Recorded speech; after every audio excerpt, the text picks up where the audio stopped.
A sequel only by number, Popeye 2 is nothing like the frankly bizarre maze game that came out in Japan only in 1990. This is a side-scrolling 2D platform affair where you're running, jumping, punching, all the usual tropes. A jumps, B punches, and you can hold B to run. Similar to a Mario experience in a lot of ways, you'll need to be running to make certain jumps. The difference here is that B makes you punch as well. You don't jump on enemies' heads. It wouldn't be a Popeye game without cans of spinach, of course, despite the fact that fresh spinach is considerably better for you than the canned stuff, but whatever. Here, collecting the cans increases your power bar at the top left corner of the screen. You start with 3, if you manage to collect 5, then your punching arm gets much bigger. Get 7, and you gain the ability to hurl cans of spinach at enemies. Any damage you take causes you to lose one of the cans. If you run out entirely, then you die. But it does mean that as long as you keep finding them, you can just carry on. These are largely found from punching through destroyable blocks. They fly vertically upwards and down pretty quickly though, so you'll no doubt miss as many as you manage to catch. The problem comes if you die on a boss. If you're well powered up, this shouldn't happen, but if it does, you unfortunately have to start right at the boss, at minimum power. This of course means that a tough fight just became that much tougher. And you can expect to lose life after life as you can't go back to power up. There are time limits per stage, you can collect increases, and also there are loads of coins scattered around. Gather 100 coins and you get an extra life. Sound familiar?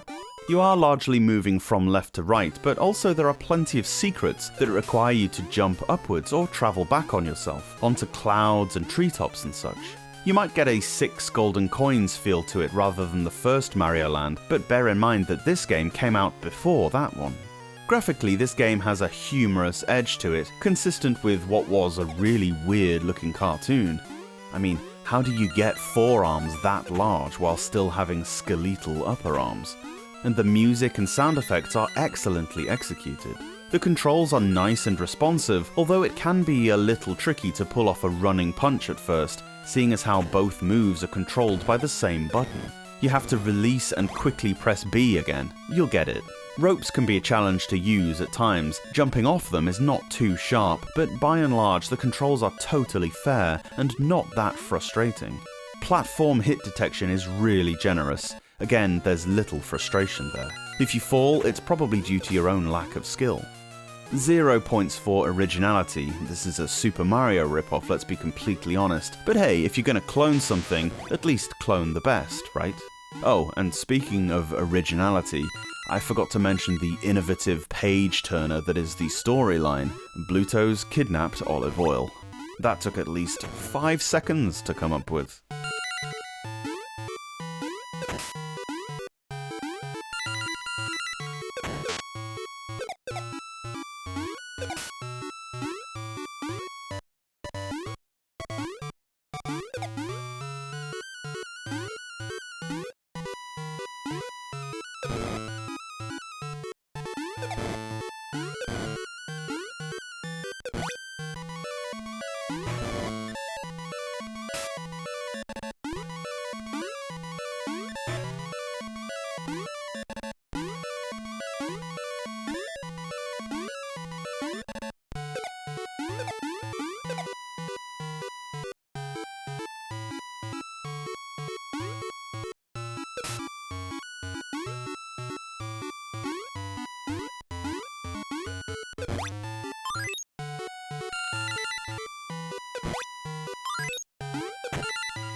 Thanks so much for watching this video.